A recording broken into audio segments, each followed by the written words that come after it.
আসসালামু আলাইকুম রহমতুল্লাহি ওয়া বারাকাতুহু। আজকে দ্বিতীয় শ্রেণীর অধ্যায় 2 63 পৃষ্ঠার যোগ অঙ্কের সমাধান করব। তো 5 নং প্রশ্নটির সমাধান করব। 5 নং প্রশ্নটি হচ্ছে, একটি পুকুরে 125টি শিং মাছের পোনা এবং 250টি মাগুর মাছের পোনা ছাড়া হলো। ওই পুকুরে মোট কতগুলো মাছের পোনা ছাড়া হলো? অর্থাৎ এখানে একটা পুকুরে শিং মাছ ছাড়ছে হচ্ছে 125টা আর মাগুর মাছের পোনা ছাড়ছে হচ্ছে 250টা।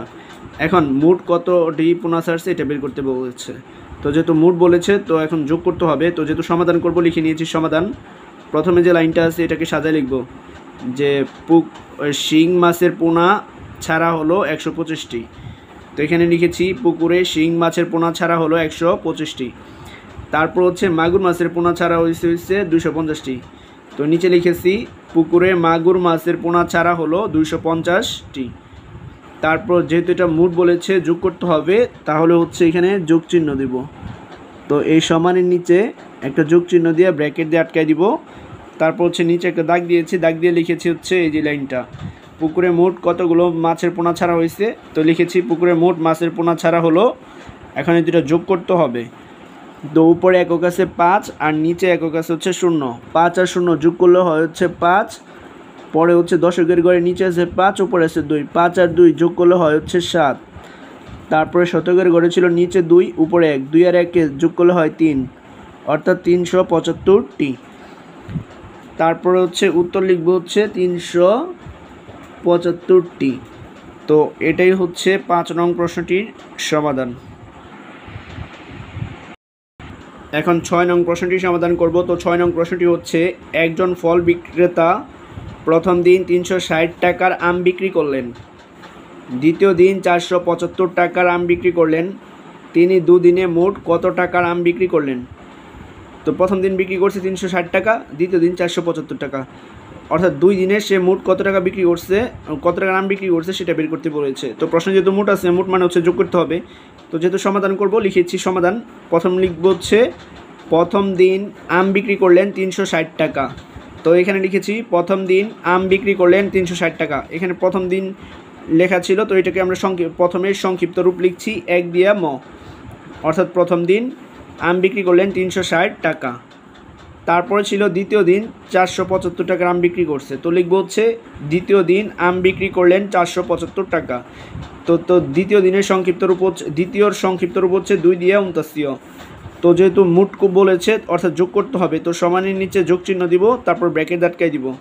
তারপর নিচে একটা দাগ দিয়েছি, তারপর লিখেছি হচ্ছে তিনি 2 দিনে মোট আম বিক্রি করলেন। তো লিখেছি তিনি 2 দিনে মোট আম বিক্রি করলেন। এখন যোগ করব।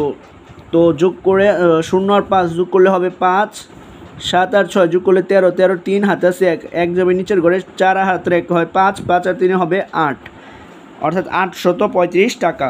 তো এখন লিখব উত্তর 835 টাকা। তো এটা হচ্ছে 6 নং প্রশ্নটির সমাধান। এখন 7 নং প্রশ্নটির সমাধান করব। তো 7 নং প্রশ্নটি হচ্ছে, ক্রিকেট খেলায় বাংলাদেশ জাতীয় দল প্রথম ইনিংসে 415 এবং দ্বিতীয় ইনিংসে 327 রান করে। ওই খেলায় বাংলাদেশ দল 2 ইনিংসে মোট কত রান করে? তো প্রথম ইনিংসে করছে 415, দ্বিতীয় ইনিংসে করছে 327, অর্থাৎ 2টা ইনিংসে, প্রথম এবং দ্বিতীয়, এই 2টা ইনিংস মিলাইয়া বাংলাদেশ দল কত রান করছে সেটা বের করতে বলেছে। তো মোট রান বের করতে বলেছে, তো এই জন্য যোগ করতে হবে। যেহেতু এই অঙ্কটা সমাধান করব, তো নিচে লিখেছি সমাধান। তো প্রথমে সাথে লিখব যে বাংলাদেশ দল প্রথম ইনিংসে করে 415 রান। তো লিখছি প্রথম ইনিংসে রান করে 415 রান, দ্বিতীয় ইনিংসে করে 327 রান। তো এখানে লিখেছি দ্বিতীয় ইনিংসে রান করে 327 রান। যেহেতু মোট বলেছে অর্থাৎ যোগ করতে হবে, তো সমানের নিচে যোগ চিহ্ন দিব, তারপর ব্র্যাকেট আটকাই দিব। তারপর হচ্ছে নিচে একটা দাগ দিব, তারপর লিখব হচ্ছে 2 ইনিংসে মোট করে, বাংলাদেশ দল 2 ইনিংসে মোট করে। এখন যোগ করব, যা হবে সেটাই এখানে বসে দিব। একক হচ্ছে 7 আর উপর হচ্ছে একক 5, 7 5 12, 12 2 হাতে আছে 1, হাতের একটা নিচে যাবে, 2 আর হাতের 1 হয় 3, 3 আর 1 4, লিখব 4, পরে নিচে 3 উপরে 4, 3 আর 4 হয় 7, তো 742 রান। তো এখানে উত্তরে লিখব 742 রান। তো এটাই হচ্ছে 7 নং প্রশ্নটির সমাধান। তো 8 নং প্রশ্নটির সমাধান করব। 8 নং প্রশ্নটি হচ্ছে একটি গ্রামের লোক সংখ্যা 400 জন, আরেকটি গ্রামের লোক সংখ্যা 320 জন, 2 গ্রামের মোট লোক সংখ্যা কতজন? তো এখানেও কিন্তু দেখুন মোট বের করতে বলেছে, তার মানে যোগ করতে হবে। তো প্রথম লাইনটা সাজাবো হচ্ছে একটি গ্রামের লোক সংখ্যা 400 জন। তো সমাধান যেহেতু করবো সমাধান লিখে নিয়েছি, তারপর লিখেছি একটি গ্রামের লোক সংখ্যা 400 জন, উপরে যে লাইনটা ছিল সেটা লিখেছি। পরে লিখেছি আরেকটি গ্রামের লোক সংখ্যা 320 জন। তো এখানেও তাই লিখেছি আরেকটি গ্রামের লোক সংখ্যা 320 জন। যেহেতু মোট বের করতে বলেছে তার মানে যোগ করতে হবে, তো সমানের নিচে যোগ চিহ্ন দিব, তারপর ব্র্যাকেট আটকাই দিব। পরে হচ্ছে একটা দাগ দিয়েছি, তারপর লিখব 2 গ্রামের মোট লোক সংখ্যা। তো লিখেছি 2 গ্রামের মোট লোক সংখ্যা সমান দিয়ে এখন যোগ করব। তো একক হচ্ছে 0 0, তো 0 0 যোগ করলে 0, 2 আর 0 যোগ করলে 2, 3 আর 4 যোগ করলে 7, অর্থাৎ 720 জন। তো এখন উত্তরে লিখব 720 জন। তো এটাই হচ্ছে 8 নং প্রশ্নটির সমাধান।